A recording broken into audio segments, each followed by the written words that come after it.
Oh no! The peak of transcendental idealism, personified, exemplified via recorded music, has it now become nothing more than another corporate logo? Has capitalism won again? Ah, Roger, to cry it you might have tried, but money won in the end.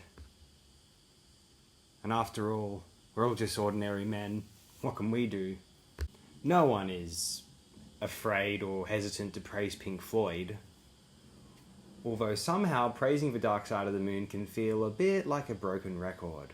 Since its release, The Dark Side of the Moon, along with Sgt. Pepper's Lonely Hearts Club Band, and I would say possibly these days Rumours by Fleetwood Mac, and maybe Pet Sounds as well, the Beach Boys and Highway 61 revisited Bob Dylan, but especially the first two I mentioned, Dark Side and Sgt. Pepper's, these encapsulate the idea of a great album to the point of irritating cliche at this stage.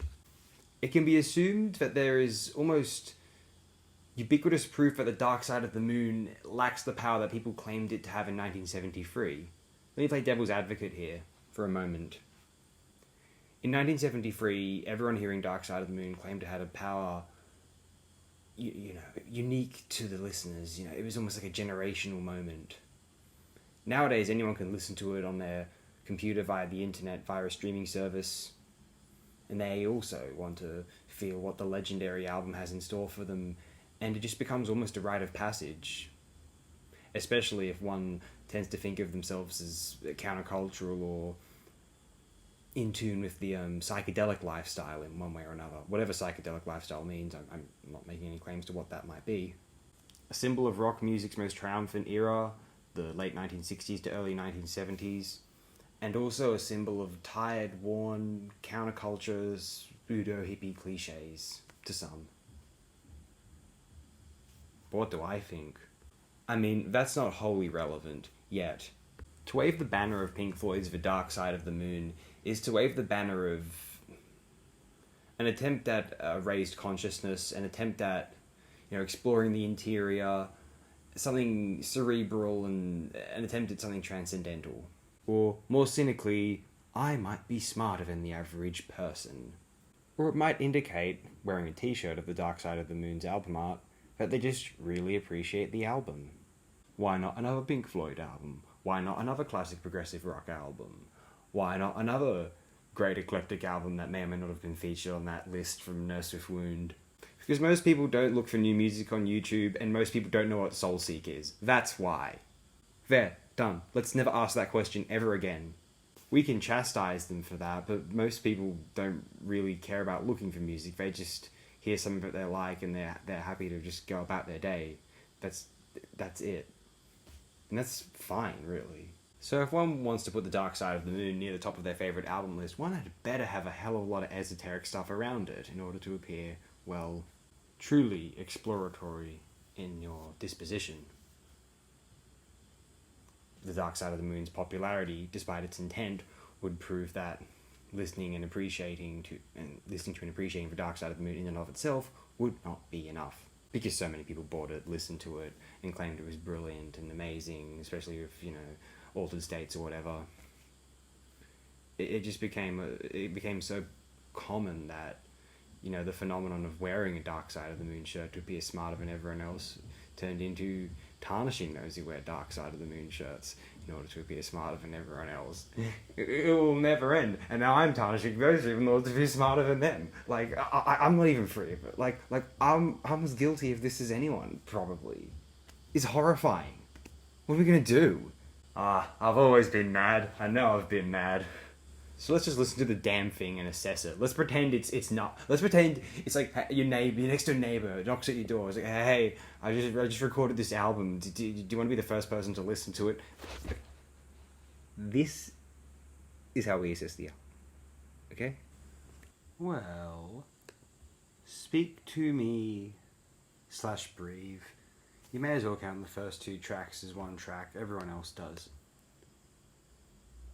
Now, it might be peak album opening. Might be, not definitely. Here's the thing. Imagine someone going, imagine Dark Side of the Moon wasn't that well-known album. Imagine didn't exist, but the exact same composition appeared in like the late 90s by some like, I don't know, spiritualized-esque band that like never went anywhere. I know that movement is dependent on the popularity of Pink Floyd and Dark Side of the Moon, likely it's not as well, but like, bear with us.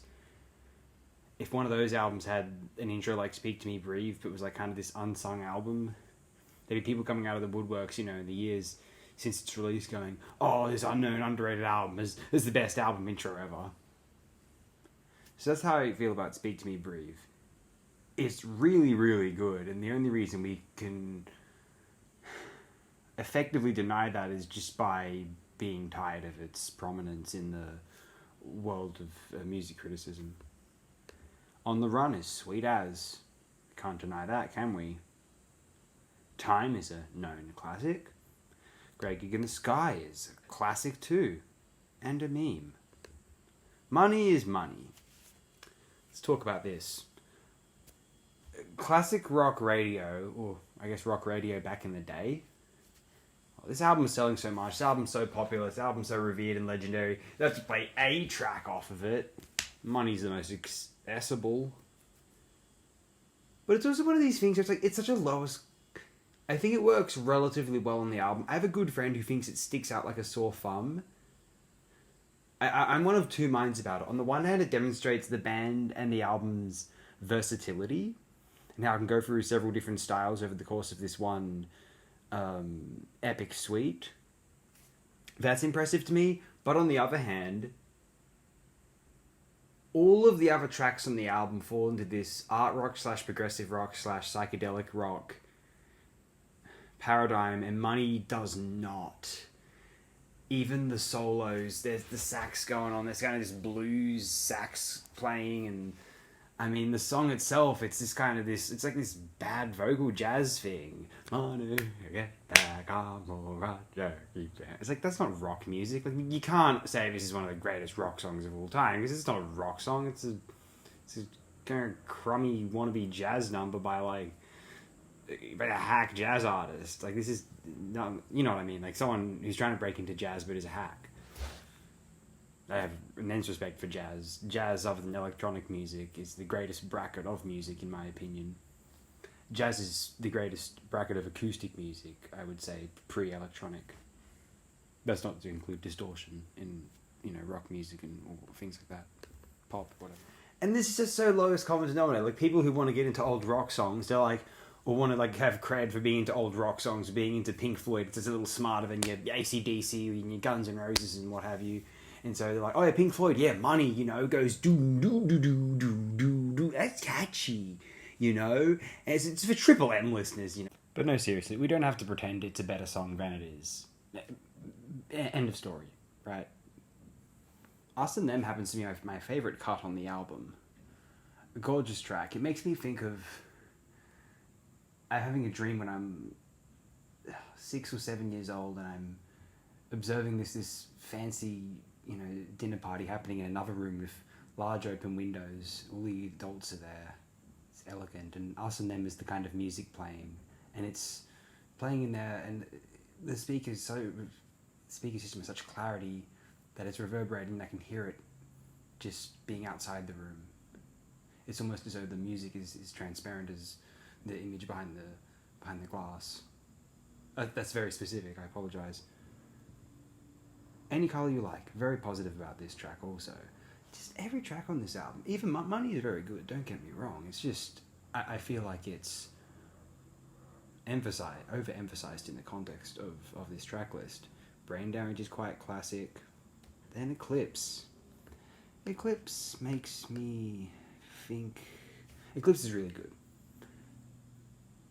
But it's interesting that the album has to end in this kind of summation. Well, what was the journey like, guys? You know, sort of thing. This is the summation of the album sort of moment. It didn't end on just a track that summarized the experience, you know what I mean? It's not like Sgt. Pepper's end. It would be like if Sgt. Pepper's just ended with the reprise and didn't have a day in the life a little bit. I don't know.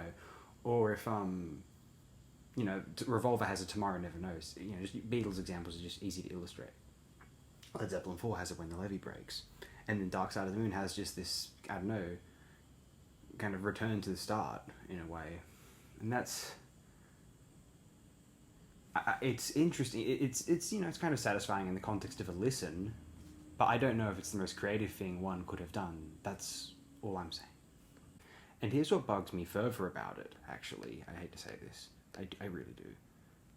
It makes me think this example is the genesis, possibly, of this contrived... I love you, Roger Waters, especially as a human being. Makes me think this contrived Roger Waters didactic structure... You know, Roger Waters' albums tend to be very obvious. Animals is the one time where... I mean, Animals is a little bit obvious. I mean, not that Orwell wasn't obvious in Animal Farm. But there was... I think that the themes are so beautifully woven in with the musical structure, and the metaphors are arguably more potent with Waters than with Orwell, because the critique of capitalism was far more succinct on Animals than Orwell's in critique of Stalinism in Animal Farm. It wasn't a succinct criticism, but critique of Stalinism just seems kind of obvious to me, whereas a critique of capitalism is not intuitive to an average listener, and that's what was important about Animals.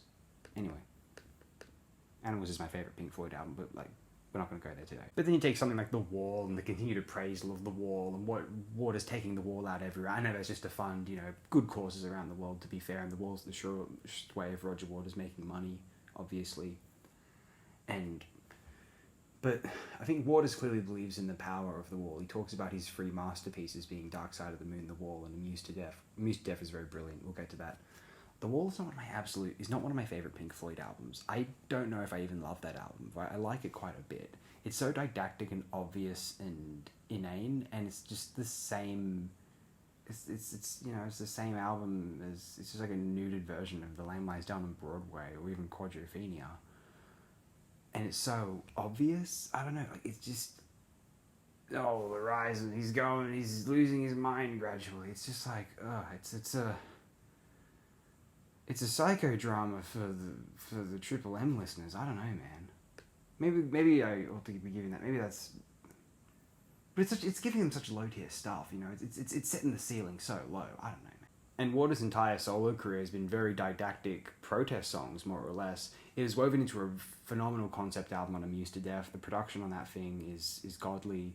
But I've been disappointed with a lot of the other Roger Waters solo albums. The 2017 one in particular, because I really want that one to be good, and it's just kind of fine. I don't know. I'm very...